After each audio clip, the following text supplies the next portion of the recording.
नमस्कार विद्यार्थी मित्रों, कक्षा 6 विषय हिंदी। आज हम द्वितीय सत्र का प्रथम पाठ जो काव्य के रूप में है, इतनी शक्ति हमें देना दाता, ये एक प्रार्थना गीत है। इतनी एटले के आटली शक्ति यानी कि शक्ति या बळ हमें एटले आपने देना एटले आप दाता एटले भगवान या ईश्वर। यहाँ ईश्वर को किस नाम से संबोधित किया गया है तो के दाता। એટલે એવું કહેવામાં આવે છે કે હે ભગવાન તમે અમને એટલી શક્તિ આપો। और इतनी शक्ति हमें देना दाता काव्य के कर्ता का नाम है अभिलाष। कौन सा नाम है? अभिलाष। यह भी हमें याद रखना है। यह एक प्रार्थना काव्य है, એટલે કે આ એક प्रार्थना काव्य છે। काव्य में ईश्वर से प्रार्थना की गई है। यहाँ पे कवि ईश्वर को प्रार्थना करते हैं। तो ये प्रार्थना क्यों करते हैं कि आज जगत में अत्याचार बढ़ रहे हैं, बुराइयाँ हो रही है और लोग एक दूसरे के शत्रु बन रहे हैं, इसीलिए प्रार्थना करते हैं कि ऐसे समय पे वे अपनी शक्ति का परिचय दे, ताकि भगवान पर से किसी भी मनुष्य का विश्वास कम न हो, किसी भी परिस्थिति में किसी से कोई भूल न हो, और हम किसी भी तरह का कोई भी काम कर रहे हो, हमसे कोई भूल न हो, सबका जीवन उदार बने, ऐसी मंगल कामना की गई है। इस काव्य में कैसी कामना की गई है तो कि सभी मनुष्य का जीवन हो, ये सुखमय बने, मंगलमय बने और शांति से जीवन जिए, ऐसी कामनाएं की गई है। किसी के प्रति बैर, बैर यानी कि શું થાય तो કે વેર, विरोध, शत्रुता, दुश्मनी, झगड़ो, ये अर्थ है। या बदले लेने की भावना मन में न रखकर सभी का जीवन मधुबन बने, ऐसी भावना व्यक्त की गई है। એટલે અહીંયા એવું કહેવા માંગે છે કે જો આપણો કોઈની હારે ઝઘડો થયો હોય તો આપણે બદલો લેવાની ભાવના રાખવી જોઈએ નહીં। અને બધાનું જીવન મધુબન, મધુબનનો ગુજરાતી અર્થ થાય છે બગીચો। એટલે કે જ્યારે બગીચામાં આપણે જઈએ છીએ તો સરસ મજાના ફૂલો હોય અને એની સુગંધથી આખી ફૂલવારી એટલે કે બગીચો છે મહેકી ઉઠે છે। એવી રીતે દરેક માણસનું જીવન છે એ ખૂબ જ ખુશીમય, શાંતિથી અને આનંદથી વ્યતીત કરે। હવે અહીં આપણે કાવ્યનો અભ્યાસ કરશું, સમજશું। इतनी शक्ति हमें देना दाता, मन का विश्वास कमजोर होना, हम चले नेक रास्ते पे हमसे भूल कर भी कोई भूल होना। यहाँ पे कवि कहते हैं कि इतनी शक्ति हमें देना दाता, दाता यानी कि भगवान। हे भगवान, तू हमें इतनी शक्ति दे, हमें इतना बल दे कि हमारे मन का विश्वास कभी भी कमजोर न हो। नेक रास्ते, नेक यानी कि ईमानदारी।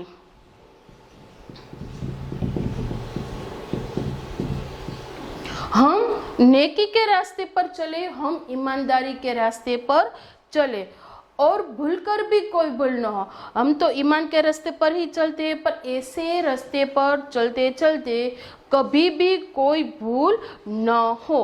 હવે ગુજરાતી સમજીએ। કવિ કહે છે કે હે ભગવાન, તમે અમને એટલી શક્તિ આપો કે અમારા મનનો વિશ્વાસ ક્યારેય ઓછો થાય નહીં। અમે ઈમાનદારીના રસ્તાઓ પર ચાલીએ છીએ ને એ રસ્તા પર ચાલતા ચાલતા અમારાથી કોઈ ભૂલ ન થાય, એટલી શક્તિ ભગવાન તમે અમને આપો।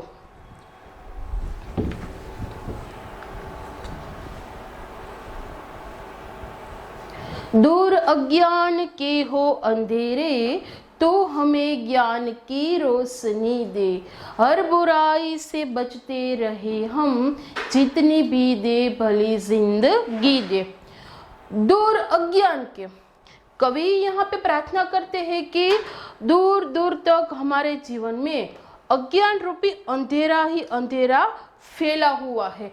तो आप हमें कैसी रोशनी दीजिए, आप हमें ज्ञान की रोशनी दीजिए, ताकि हमारे जीवन का जो अज्ञान रूपी अंधेरा है वे दूर हो जाए, हर बुराई से बचते रहे हम, यानी कि हमारे जीवन में कोई भी किसी भी तरह की बुराइयां न आए, हम ये सभी बुराई से बचते रहे। आप हमें जितनी भी जिंदगी देना चाहते हो वह हम ईमानदारी से और भलाई से जिए। बैर होना किसी का किसी से, भावना मन में बदले की होना। बैर यानी कि दुश्मनी और बदले यानी कि प्रतिशोध, कोईनी पासा में बदलो लेवो ए। तो कवि कहते हैं कि हमारे मन में किसी के प्रति दुश्मनी की भावना जागृत न हो और हमें किसी के साथ बदला लेना नहीं है। गुजराती कवि કહે છે કે હે ભગવાન, તો हमें જ્ઞાન રૂપી અંજવાળું એટલે કે પ્રકાશ આપ, જેથી કરીને અમારા જીવનમાંથી અજ્ઞાન રૂપી અંધારું છે એ દૂર થઈ જાય અને અમે બધા જ પ્રકારની બુરાઈથી ખરાબીથી બચતા રહીએ। તમે અમને જેટલી પણ જિંદગી આપો એ જિંદગી ભલી હો। અમારી કોઈની સાથે દુશ્મનાવટ નથી અને જો થઈ ગઈ હોય પણ એની સાથે બદલો લેવાની ભાવના અમારા મનમાં ક્યારેય આવે નહીં। હે ભગવાન, તમે અમને એટલી શક્તિ આપો।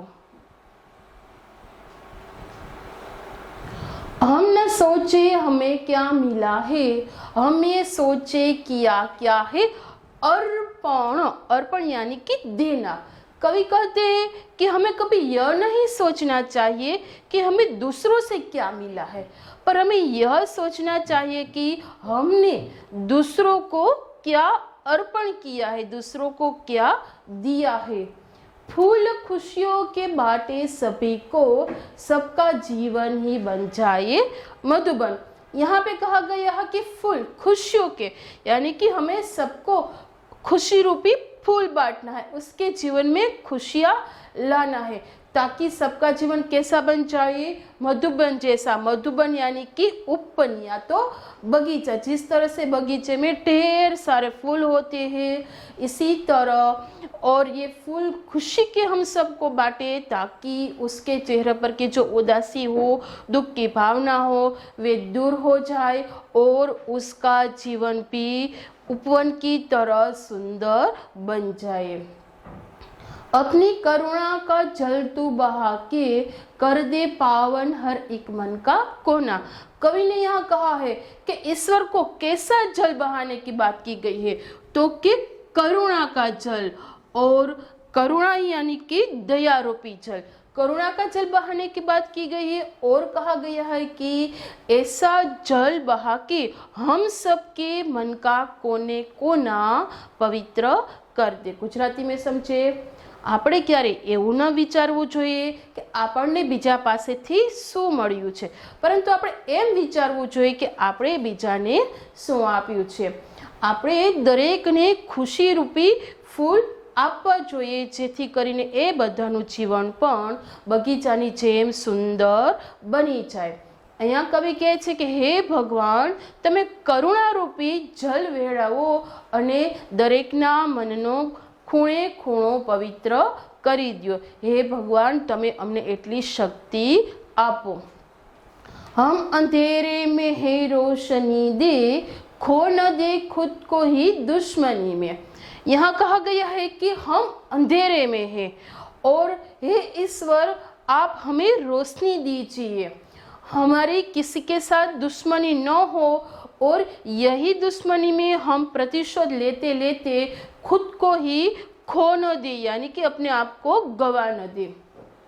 हम सजा पाए अपने किए की, मौत भी हो तो सहले खुशी से।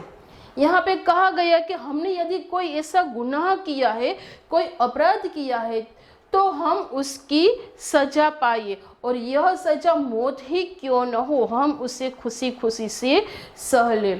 कल जो गुजरा है फिर से न गुजरे, आने वाला वो कल ऐसा होना। तो कवि कहते हैं कि कल हमारे जीवन में दुख था, तो ऐसा ही दिन हमारे जीवन में फिर से कभी न आए, और अब जो आने वाला दिन है वे भी ऐसा न हो। तो गुजराती જોઈએ, હે ભગવાન તમે અમને એટલો પ્રકાશ આપો કે અમારા જીવનમાં જે અંધારું છે એ અંધારું દૂર થઈ જાય અને અમે દુશ્મના વટમાં પોતાની જાતને ગુમાવી ન દઈ, અને એ માટે જો કોઈ ગુનો કર્યો હોય તો અમે સજા પણ મેળવીએ, અને એ સજા મોત હોય તો પણ અમે હસતા હસતા એને લઈ લેવી જોઈએ। કાલે જેવો દિવસ ગુજર્યો છે એવો દિવસ અમારો આજનો ન જવો જોઈએ, અને હવે જે દિવસ આવવાનો છે એ દિવસ પણ એના જેવો હોવો જોઈએ નહીં। હે ભગવાન તમે અમને એટલી શક્તિ આપો। हर तरफ जुल्म है बेबसी है, सहमा सहमा सा हर आदमी है। जुल्म यानी कि अत्याचार और बेबसी यानी कि लाचारी, અને सहमा सहमा सा उसका अर्थ होता है डरा डरा सा। तो यहाँ पे कहा गया कि आज हम समाज में देखते हैं चारों ओर क्या बढ़ रहा है, अत्याचार बढ़ रहा है, लोग लाचार हो गए हैं क्योंकि वे उसका सामना नहीं कर सकते, और हर आदमी डरा डरा सा रहता है। पाप का ये बोझा बढ़ता ही जाए, जाने कैसे ये धरती थमी है। थमी यानी कि रुकना, रुकने के अर्थ में कवि ने कहा है कि चारों ओर पाप का बोझा बढ़ता ही जा रहा है, और ऐसा लग रहा है कि ये धरती यहाँ पे रुक गई है। बोझ ममता से तू ये उठा ले, तेरी रचना का अंत होना। तो यहाँ पे किसका बोझा उठाने की बात की गई है? तो यहाँ कहा गया है कि जाने कैसे ये धरती थमी है, तो कि धरती पर जो पाप बढ़ गया है और यह धरती का बोझा है ईश्वर आप उठा ले, और जिससे आपकी बनाई हुई रचना का अंत न होना चाहिए। किसकी रचना का अंत नहीं होना चाहिए? तो कि ईश्वर की बनाई हुई रचना का अंत नहीं होना चाहिए। ગુજરાતીમાં ચારે બાજુ જુલ્મ છે, અત્યાચાર છે અને લાચારી છે। દરેક માણસ ડરે ડરેલો છે, અને ધરતી ઉપર આ પાપરૂપી બોજ વધતો જ જાય છે, અને એવું લાગે છે કે ધરતી ક્યાંક રોકાઈ ગઈ છે। હે ભગવાન તમે આ ધરતી પરનો બોજ ઉપાડી લ્યો, જેથી કરીને તમારી રચનાનો અંત થાય નહીં। હે ઈશ્વર તમે અમને એટલી શક્તિ આપો।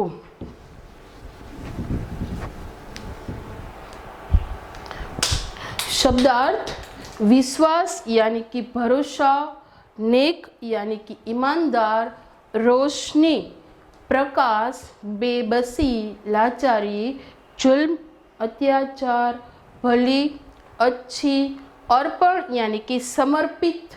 मधुबन का अर्थ उपवन और बगीचा होता है, पावन का अर्थ पवित्र, और सहमासा यानी कि डरा हुआ। ये सारे शब्दार्थ आपको अपनी कॉपी में लिखना है। और अब स्वाध्याय है। प्रश्न नंबर 1 है प्रश्नों के उत्तर। यह सभी मुद्दासर यानी कि सविस्तार उत्तर है जो आपको अपनी नोटबुक में लिखना है। प्रश्न नंबर 2, नीचे दिए गए खाली स्थानों में उचित शब्द भरते हुए वाक्यों को पूरा कीजिए। यहाँ पे 7 रिक्त स्थान दी गई है और यहाँ पे उसके ऑप्शंस लिखे हुए हैं, उसमें से हमें सही अर्थ चुनकर लिखना है। राधा पढ़ने में तेज है, खाली जगह खेलने में नहीं। तो શું આવશે એમાં? રાધા पढ़ने में तेज है लेकिन रमવામાં નથી। रोहित बहुत तेज भागा, खाली जगह वह गाड़ी पकड़ना चाहता था। रोहित बहुत तेज भागा, तो હવે આવશે क्योंकि, केम के ते गाड़ी पकड़वा ઈચ્છતો હતો। सुरेश को बुखार था, खाली जगह वह स्कूल गया। એટલે કે સુરેશને તાવ આવતો હતો, फिर भी પણ તે નિશાળે ગયો। मैं समझता हूँ, खाली जगह वह क्या कहना चाहता है। तो एनो जवाब आवશે હસ્વકી यानी कि 4। હું સમજું છું કે તે શું કહેવા માગે છે। आप चाय पसंद करेंगे खाली जगह कॉफी, तो एमां आवशे या तमे चा पसंद करशो अथवा तो कॉफी। मैंने सुबह ही पढ़ाई कर ली, खाली जगह शाम को खेल सकूं, एमां आवशे ताकि मैं सवारे ज अभ्यास करी लीधो केम के हूँ पछी सांजे रमी सकूं। अध्यापक रुक गई। हवे आ ऑप्शन मांथी शुं वध्युं छे तो के और एटले के अने। अध्यापक रोकाई गया अने लड़के की बोलने की प्रतीक्षा करने लगे, एटले के छोकराने बोलवानी वाट जोवा लाग्या। प्रश्न नंबर 3, निम्नलिखित विषय के बारे में अपने विचार व्यक्त करते हुए चर्चा कीजिए। तो बारिश होनी चाहिए या नहीं, तो ऐसा तो विषय दिया गया है और उन पर हमें 2 प्रश्न दिए हैं। बारिश होने से धरती हरी भरी बनती है और खेत में भी फसल होती है, तो इस पर से आपके क्या विचार हैं? तो कि बारिश होना अच्छी बात है। बारिश होने से कोई तालाब नदी आदि भर जाते हैं, चारों ओर हरियाली ही हरियाली छा जाती है, खेत की सिंचाई के लिए भी पानी मिलता है और बारिश तो भगवान का वरदान है, इसीलिए बारिश अवश्य होनी चाहिए क्योंकि बिना पानी सब सूना है। दूसरा प्रश्न है, बारिश होने से कीचड़ होती है, गंदगी फैलती है और बीमारियां बढ़ती है, तो इसके बारे में आपके क्या विचार है? तो इसका उत्तर है बारिश होने से कीचड़ भी होती है, गंदगी भी फैलती है और बीमारियां भी बढ़ती है, पर हमें अपने आसपास की जगह को अच्छी तरह से साफ रखना चाहिए ताकि मच्छरों का उपद्रव भी न बढ़े और रोग भी न फैले।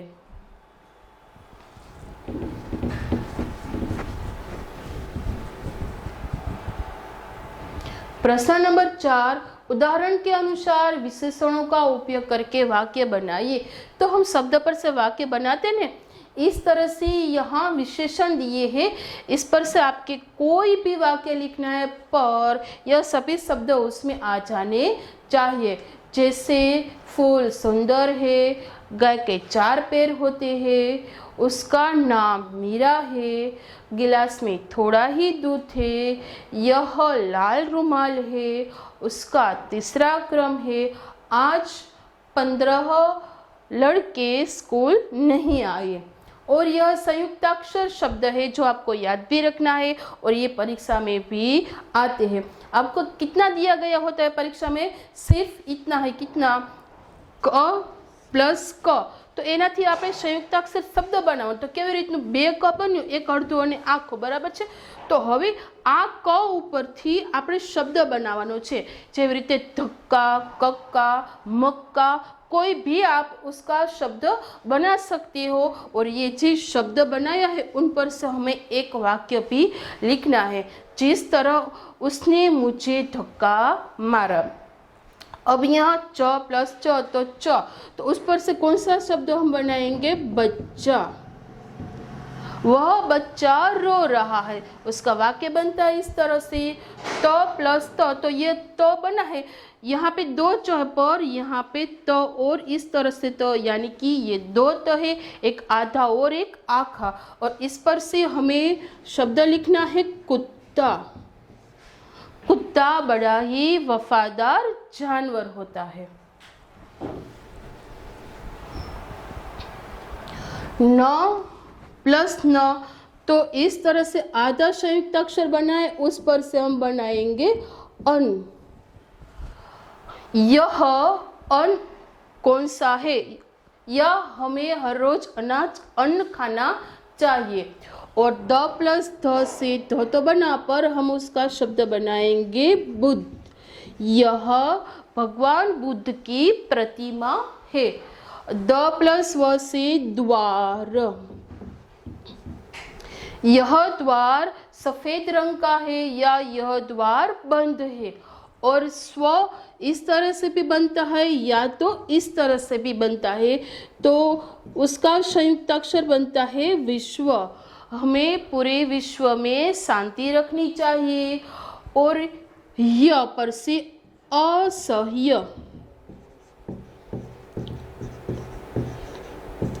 आज असह्य ठंड है, और द और म से बनता है पद्म।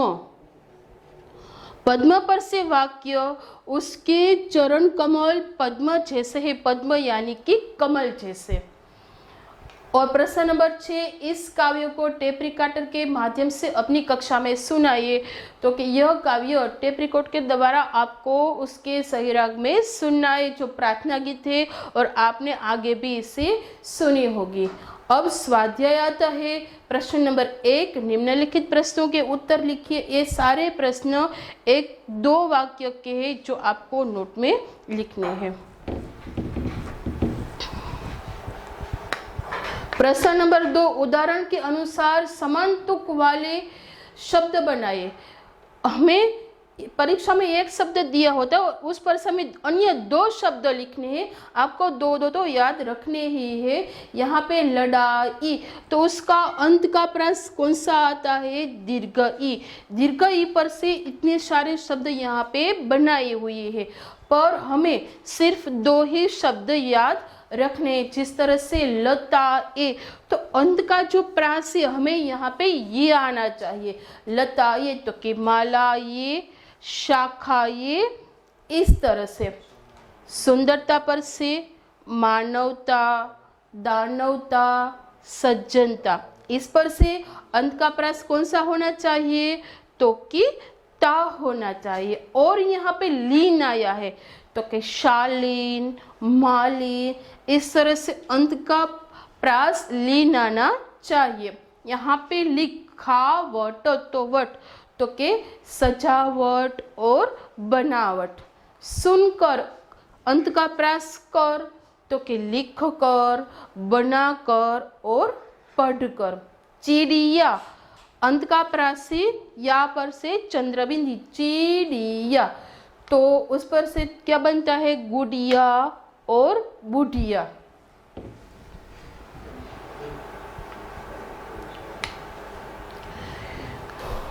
यहाँ पे एक चित्र दिया गया है और इस पर से एक निबंध भी हमारी लेखन विकास में आता है। सागर तट की एक शाम।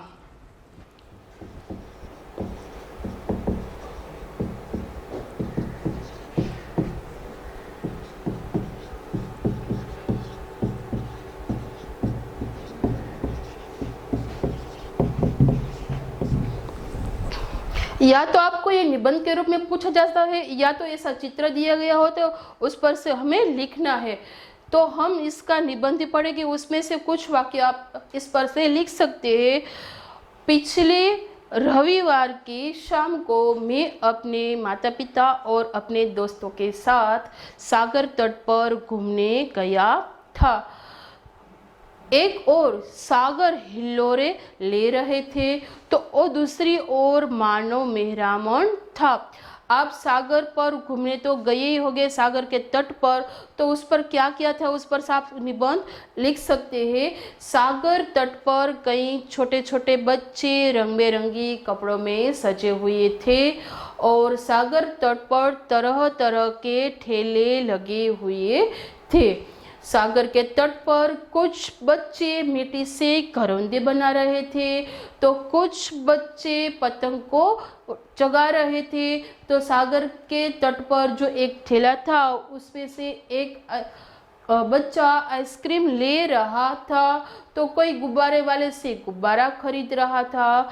कुछ लोग सागर के तट पर इधर उधर घूम रहे थे या कुछ लोग वहाँ पे बैठे हुए थे।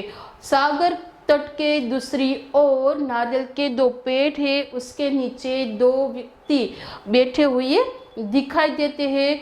कुछ लोग नौका विहार का मजा ले रहे हैं। सूर्य अस्त होता दिखाई दे रहा है और जैसे शाम हो जाती है वैसे लोग अपनी घर की ओर चल पड़ते हैं। मैं अपने माता पिताजी के साथ अपने घर की ओर चलने के लिए आगे बढ़ा और शाम होते ही नारियल के बड़े पेड़ डरावने से लग रहे थे, पर मेरे मित्र ने मजेदार गीत सुनाकर यह डर गायब ही कर दिया। सचमुच सागर तट पर घूमना बड़ा ही अच्छा लगता। इस तरह से आप इसका निबंध लिख सकते हैं और उन पर से 5 या 6 वाक्य। प्रश्न नंबर 4, निम्नलिखित परिच्छेद का मातृभाषा में अनुवाद कीजिए। मातृभाषा यानी कि गुजराती। आ પેરેગ્રાફ લખાઈ ગયા પછી તમારે એનું ગુજરાતી કરવાનું છે। એક ચીડિયા પેટ પર રહેતી थी, એટલે કે એક ચકલી ઝાડ ઉપર રહેતી હતી। उसका घोंसला पेट पर था, એટલે કે એનો માળો ઝાડ ઉપર હતો। घोंसले में उसके 3 बच्चे थे, એટલે કે માળામાં તેના 3 બચ્ચા હતા। वह अपने बच्चों के साथ रहती थी, તે પોતાના બચ્ચાની સાથે ત્યાં રહેતી હતી। एक दिन एक शिकारी वहां आया, એટલે કે एक દિવસે एक शिकारी ત્યાં આવ્યો। वह चिड़िया को मारना चाहता था, એટલે કે તે ચકલીને મારવા ઈચ્છતો હતો। चिड़िया ने अपने बच्चों को घोंसले में सिर नीचा कर बैठने के लिए कहा, એટલે કે ચકલીએ બચ્ચાને માળામાં માથું નીચું રાખીને બેસવા કહ્યું। वह खुद वहां से उड़ गए, એટલે કે તે પોતે ત્યાંથી ઉડી ગઈ। और એટલે કે અને पत्तों में छिपकर बैठ गए, એટલે કે પાંદડામાં છુપાઈને બેસી ગઈ। शिकारी चिड़िया को न देखकर वहां से चला गया, એટલે કે શિકારી ચકલીને ત્યાં ન જોઈને ત્યાંથી ચાલ્યો ગયો। આ રીતેનું ગુજરાતી। હવે આપણે આનું કરવાનું છે ભાવાર્થ। बेर होना किसी का किसी से भावना मन में बदले की होना। हे ईश्वर, हमारा किसी के साथ बैर नहीं है, अगर हो भी जाए तो हमारे मन में बदले की भावना नहीं होनी चाहिए। हिंदी में ही भावार्थ लिखना है। दूसरा, अपनी करुणा का जल तू बहा के कर दे पावन हर एक मन का कोना। हे ईश्वर, तो अपनी करुणा रूपी जल बहा के हम सबके मन का कोना पवित्र कर दे। इस तरह से भावार्थ लिखना है। यहाँ पे काव्य 1 पूर्ण होता है।